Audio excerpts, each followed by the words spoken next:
হয়ে গেছে হয়ে গেছে, এখন তোমরা আমাকে একটা বিয়ে করায় দাও। আমার বিয়ে করাটা তো খুব জরুরি। যেমন খুশি তেমন ছেলে হোক, আমার কোনো কিছুতে সমস্যা নাই। একটা হাত পা না থাকলেও কোনো প্রবলেম নাই, একটু অ্যাডজাস্ট করে নেবো। তোমরা একটু বিয়ে করায় দাও না আমার। হায় আল্লাহ, মিনু তুই দেখি বেহায়া নির্লজ্জ হয়ে গেছিস। এভাবে কেউ বিয়ের কথা বলে? তো কিভাবে বলবো? তোমরা তো আমার কোনো বিয়ে দিতে পারতেছো না। এদিকে তুলি পিচ্ছি একটা মেয়ে, ওর বিয়ে ঠিক করে ফেলতেছে, আমার কোনো বিয়ে হচ্ছে না। আল্লাহ দোহাই লাগে রে বোন, তুই সাজগোজ বাদ দে, আমার মেয়েটাকে সাজা, পাত্র পক্ষ করে চলে আসবে। আচ্ছা আমি সাজাইতেছি, তুমি যাও তো, টেনশন করো না, রেডি হয়ে যাবে। তুই দাঁড়া, তুই এমনিই সুন্দর, তোর মেকআপও লাগে না। ঠিক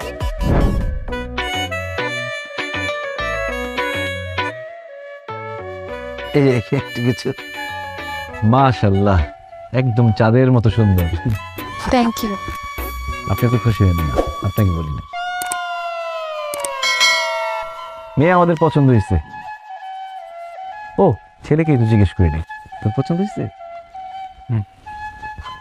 আলহামদুলিল্লাহ আলহামদুলিল্লাহ। কিন্তু মানে তোমরা বাচ্চারা চলে আসছো কাবিন করতে, গার্জিয়ান লেভেলের কেউ আসলে ভালো হতো না? কি বলে, ছেলের বাবা আমি নিজে চলে আসছি, আরো গার্জিয়ান লাগবে?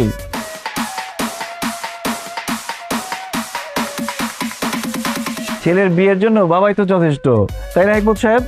বাবা মানে মানে তো তুমি মানে তুমি, আরে আমি তো মনে করছি তুমি সর্বোচ্চ ছেলের বড় ভাই। বাবা হলেন কিভাবে আপনি? বিআই সাহেব আপনি তো ভীষণ রসিক মানুষ। বাবা হলাম কিভাবে এটা এখন সবার সামনে বলতে হবে? ছোট ছোট ছেলেমেয়েরা আছে, এদের সামনে কিভাবে বলি?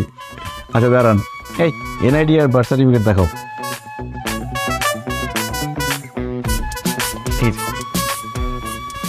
আরেকটা আমার কাছে, এই যে আমাদের দুইজনের এনআইডি আর এই যে আমার ছেলের বার্থ সার্টিফিকেট, দেখেন।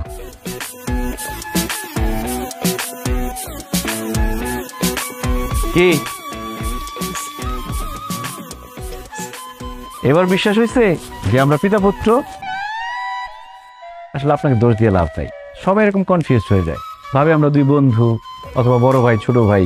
আসলে আমাদের বংশের ট্রেডিশনটা এরকম, আমরা অল্প বয়সে বিয়ে করি, অল্প বয়সে বাবা হই, যাতে করে আমরা নাতির ঘরে পুতি, পুতির ঘরে নাতি এরকম দেখতে পারি।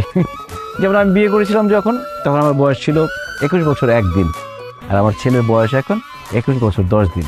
এই যে 9টা দিন পিছিয়ে গেল, পরীক্ষা চলতেছে এই জন্য বিয়েটা করতে পারে নাই। তবে আজকে বিয়ে করলে মোটামুটি 9 দিনের মতো লস হবে, বেশি লস হবে না।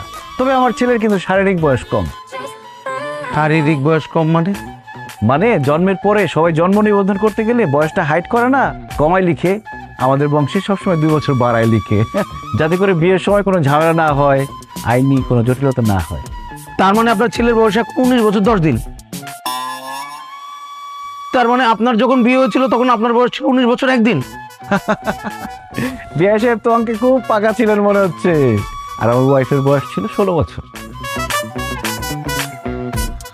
তা আপনার ওয়াইফকে নিয়ে আসলেন না? মানে জিসানের আম্মাকে নিয়ে আসলে ভালো হতো। উনি কোথায়? জিসানের জন্মের সময় ওর মা মারা যায়, তাহলে আপনার মা নিয়ে আসতেন। আমার জন্মের সময় মারা গেছে আমার আম্মা। এতে মারা যাওয়া ফ্যামিলি। অল্প বয়সে বিয়ে করলে বাচ্চা জন্ম দেওয়ার সময় মায়ের তো একটা মারা যাওয়ার চান্স থাকে। এমন মারা যাওয়া ফ্যামিলির মধ্যে আমার মেয়েকে আমি কেন বিয়ে দিতে যাব? না না না, এই তো ঝামেলার ফ্যামিলি। আমাদের মেয়েরও তো অল্প বয়স, মাত্র 18 বছর 1 দিন হয়েছে। এইখানে তো আমরা আমাদের মেয়েকে বিয়ে দিতে পারি না, মারা যাবে। এই বিয়ে ক্যান্সেল। আমি রাজি না। আমি রাজি।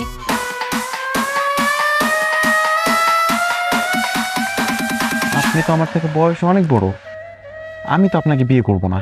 আরে দূর বোকা ছেলে, তোমার কথা বলছি নাকি? তোমার বাবাকে আমার পছন্দ হয়েছে।